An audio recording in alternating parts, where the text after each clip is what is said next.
The church is the ultimate power on the face of the earth. The church is in control of the land, the words, and the people. I should have mixed that up. He's in control of the land, the people, and the very words you speak. No one can do anything with these three things without the church. No wars, no parties, no political power exists outside of the church. The king is now obedient to the church.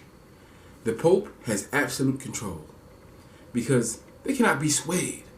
Their faith and their heart belong to God. So the only real way to corrupt this system is to take out the standing Pope, which they did. Put in a new Pope that's favorable to you, which they did. Then you can set the world on fire legally. The Pope leading the expedition died or abandoned it during a crucial part of the crusade. Not only that, the hermit Pope Peter left the crusade multiple times. His departure from the first pilgrimage came just before the army portion of the pilgrimage gets to the next city. He was the one to bring it to an end. And he left this final crusade as well. But he was tracked down and brought back. Just from these facts, it is plain and clear that there was some foul play going on. This was not some rescue mission to save persecuted pilgrims. This was one of the most egregious war crimes ever committed by man. To take over the church, to kill men of God,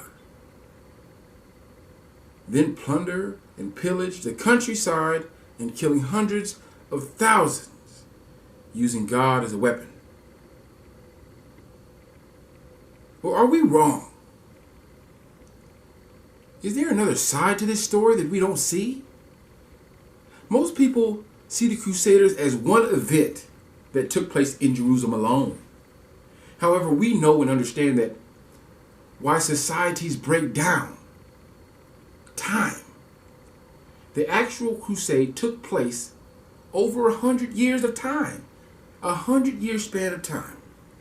Before the Crusades, see, we know nothing about these regions.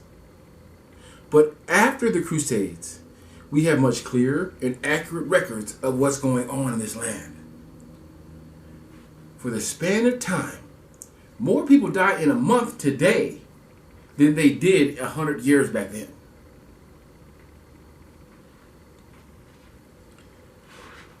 Now, before the Crusades, the Islamic State overpopulated and burst into several divisions of the Caliphate. After the Crusades, if we're really paying attention and look at this mapping tool, right after the Crusades, what happens is the original Ayyubid Caliphate returns. The Islamic world is actually reinvigorated. There is much more safer after. There's much more safety after the Crusades. And after all the fighting, after all the turmoil and devastation and death, what comes out of this punishment for those, is punishment for those responsible for doing the damage. Resistance and recognition of crimes and disobedience across the board. What must be realized is that across the board in several countries, in several lands, with several people, we have one message. The Crusaders are rowdy and unwanted. When they come around, disorder goes up, looting and fighting, murder goes up. And the leadership reflects this by leaving and heading the Crusades to another place, or holding off the Crusades until the seasons change, so there'll be enough food. See, this is looking less and less like a crusade and more like a mismanaged parade. People had money, but money isn't going to work when 200,000 people show up to a town that has a population of just a few hundred. Like I said, forests get stripped bare. These little cities can be devoured by such a force. But most of the world is made up of all the spaces in between the well-known areas. See, all these places will go to the next big city and ask for help once they're swept over. And this puts more pressure on the big city. So the Crusades were in fact stopped mid-course several times. Several leaders left and died on the mission.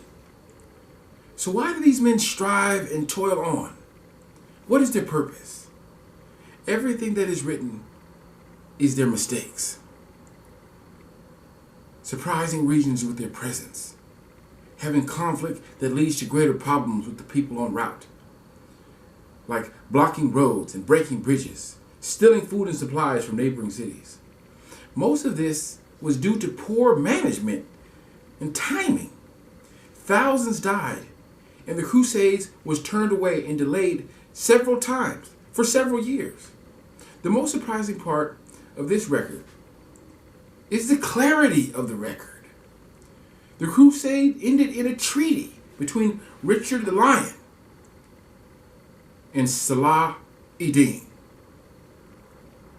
And every record from that region, from this point on, is as clear as yesterday's news.